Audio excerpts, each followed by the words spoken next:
ኢትዮጵያ ባለፉት 5 ዓመታት ላላቸው ሰዎች እጅግ ምቹ የሆኑ መዝናኛዎች ተሰርተውባታል። ከአዲስ አበባ እስከ ወንጪ፣ ከጎርጎራ እስከ ጨበራ ጩርጩራ የዝሆን ደን፣ ከአላላ ኬላ እስከ ገርአልታ ድረስ ቢሊዮን ብሮች የፈሰሰባቸው ግዙፍ የመዝናኛ ፓርኮች ተገንብተዋል። አዲስ አበባ ላይ ያሉት የመዝናኛ ፓርኮች ለብዙ ሰው ቅርብ እንደመሆናቸው መጠንና አዲስ አበባ የሰላም ስጋት የሌለባት በመሆኗ ብዙዎች ገብተው አይተዋቸዋል። እንጦጦ፣ አንድነትና ሌሎችም ፕሮጀክቶች በቀላሉ ማየት ይቻላል።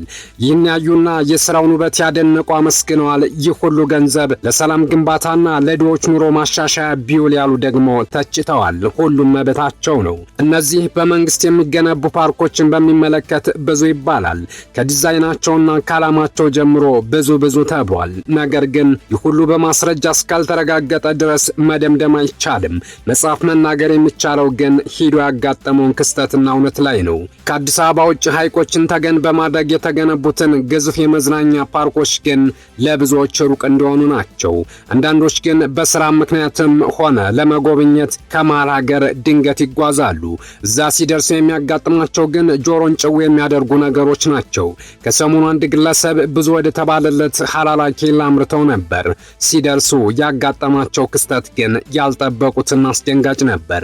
ከሰሞኑ ግለሰብ ከመሃል ሀገር ወደ ሀላላ ኬላ ሂደው ያጋጠማቸውን አስደንጋጭ ነገር በማህበራዊ ትስስር ገጻቸው አጋርተዋል። ግለሰቡ እዚያ ሲደርሱ ያጋጠማቸው ነገር ያልጠበቅኩትና እጅግ ያስደነገጠኝ ነው ሲሉ ነበር ክስተቱን የገለጹት። እነዚህ ውድ ፓርኮች ለማን ነው የተገነቡት ሲሉም ጥያቄ አቅርበዋል። ነገሩ እንዲህ ነው። ክስተቱ ያጋጠማቸው ግለሰብ ላለፉት 3 ሳምንታት በስራ ምክንያት በቀድሞ ደቡብ ክልል አሁን ደግሞ ወደ 4 በተከፈሉ ክልሎች ላይ ነበርኩ ይላሉ።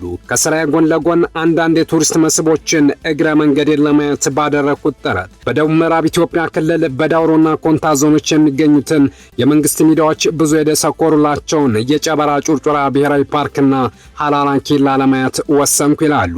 እናም ወደ ሎጁ ሄዱ። እዚያ ሲደርሱ ግን ፓርኩ ውስጥ ኢትዮጵያውያን እንዳይጠቀሙ የተዘረጋ አጥር አጋጠመኝ ይላሉ። አጥር ሲባል የብረት አሊያም ደግሞ የግንብ አይደለም። በግልጽ ያልተቀመጠ ነገር ግን ማንኛውም ነዋሪ ሂዶ ጉብኝት እንዳያደርግ የተቀመጠ የክልከላ አጥር ነው።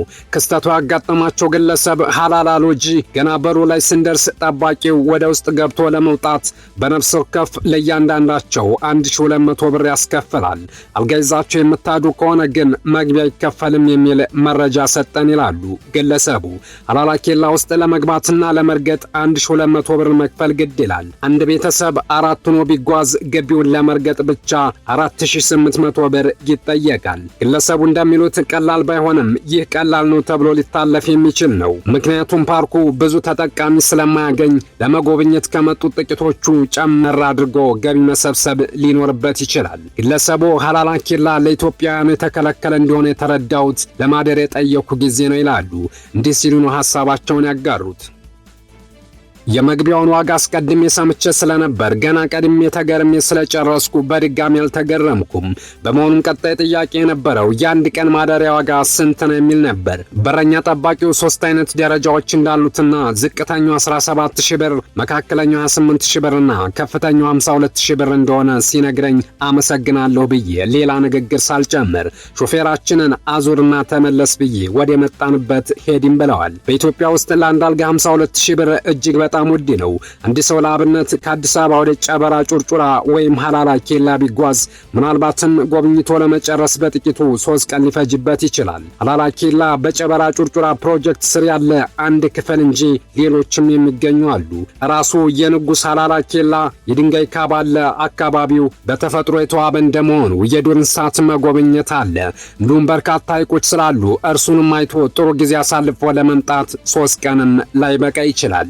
ስለዚህ አንድ ኢትዮጵያዊ ጎብኝ ቤተሰቡን አሊያም ፍቅረኛውን ይዞ ለመዝናናት ሀላላ ኬላ ቢጓዝ በትንሹ እስከ 200,000 ብር ያስፈልገዋል ማለት ነው። ምናልባትም ያልሰሩበትን የሰበሰቡና ገንዘብ መጣ ያጡስ ሊጓዙ ይችሉ ይሆናል። ነገር ግን በስንት የተፈጥሮና ሰው ሰራሽ ችግር ምክንያት ብዙ ሕዝብ ጾም በሚያድርባት ኢትዮጵያ ውስጥ ለአንድ ቀን አልጋ 52,000 ብር ከፍሎ መዝናናት እርካታ ሊሰጥ አይችልም። ለዚህ ነው ግለሰቡ ይህ ሎጂ ለኢትዮጵያውያን ሳይሆን ከውጭ ለሚመጡና ለባለስልጣናት ብቻ የተዘጋጀ ነው የሚል ጥያቄ እንዲያነሱ ያደረጋቸው። ይህ ነገር የመጀመሪያ አይደለም። ከዚህ ቀደም በተመሳሳይ ከአፋር አካባቢ የተነሱ አንድ ግለሰብ ለመዝናናት ወደዚያ አካባቢ ሂደው አልጋ የለም ተብለው በሄዱበት ሁኔታ እንደተመለሱ ተናግረውም ነበር። እዚያ ከደረሱ በኋላ ያሉት አልጋዎች ጥቂት እንደሆኑና እነርሱም በቪአይፒ እንደተያዙ ተነግሯቸው መመለሳቸውን አጋርተው ነበር። እንዲህ አይነት ፓርኮች ከውጭ የሚመጡ ልዩ ፍላጎት ላላቸው ቱሪስቶች ሊመቹ የሚችሉ ናቸው። እንዲሁም ክፍያውን ራሳቸው ለማይሸፍኑ ባለስልጣናትም የተመቸ ሊሆን ይችላል። ነገር ግን አብዛኛው ፓርክ በህዝብ ገንዘብ ነውና የተገነባው ሁሉንም ያማከለ ዋጋ ሊተመንላቸው ይገባ ነበር። በመሰረቱ ለቱሪስትና ለኢትዮጵያዊ ተመሳሳይ ዋጋ እንኳን የተለመደ አይደለም። ዜጋው በዜግነቱ የተወሰነ ገንዘብ ተቀናሽ ሊደረግለትና ተጠቃሚ ሊደረግ ይገባ ነበር። ምናልባትም እነዚህን ሎጆች በመንግስት ይገንቡ እንጂ በሌላ ድርጅት ተይዘው ሊሆን ይችላል። ይህም ሆኖ መንግስት ዋጋውን ሳያውቅ ተጨምሮ ከሆነ መቆጣጠር ይገባው ነበር። ስለዚህ ግፋ ቢል ዋጋውን አያውቁም ሊባል አይችልም።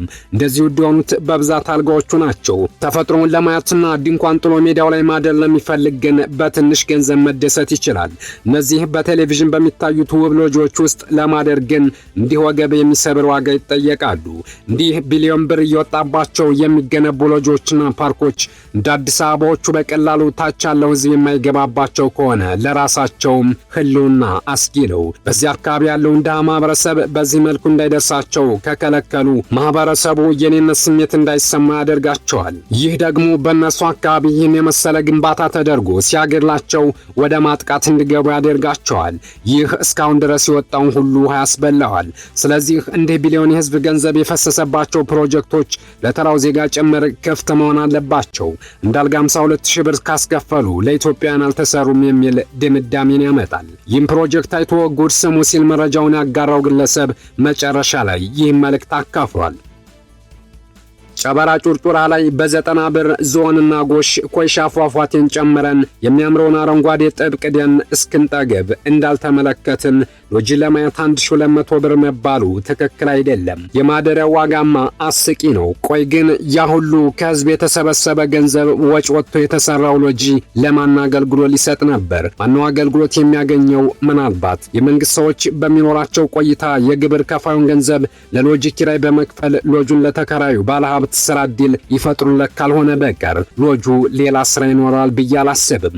ከቅርብ ጊዜ ወዲህ የተለመዱ የመጡ የዚህ አይነትና መሰል የተጋነኑ ወጪዎችና የህዝብ ሀብት ያላግባብ ብክነቶች የኋላ ኋላ አገራችንን ዋጋ ማስከፈሉ አይቀሬ ነው። እጅግ ያስፈራኛል። ድርጅት ያልጋ ደረሰኝ ባቀርብ ሬምበርስ ሊያደርግ ቢችልም ለእንዲህ አይነቱ ግልጽ የወጣ ዘረፋና የተጋነነ ብክነት ራሴን ተባባሪ ማድረግ አልፈለኩም። እናም ትቼ ተመልሻለሁ ብለዋል። አበቃን። መልካም ጊዜ ተመኘን።